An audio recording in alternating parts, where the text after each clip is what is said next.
First, grab a quarter cup of your preferred mustard. The type you choose will determine the base flavor of your sauce. Dijon mustard will give a smooth and slightly spicy kick, while whole grain mustard will add a delightful crunch and a more robust flavor. Next, pour in a quarter cup of beer. A lager or ale works best as they complement the mustard's flavor without overpowering it. The beer adds a depth of flavor to the mustard, enhancing its tanginess with a slight malty sweetness.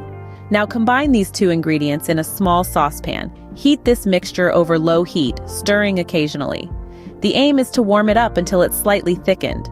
This should take about 5 to 10 minutes. Remember, patience is key, don't rush the process. It pairs exceptionally well with grilled meats, especially sausages and pork. Imagine a hot, juicy sausage fresh off the grill, slathered in this tangy, flavorful sauce.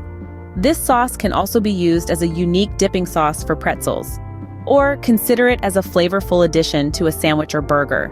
In essence, this mustard beer sauce is a culinary chameleon, fitting into and enhancing a range of dishes. Please let me know in the comments below how this recipe turned out for you.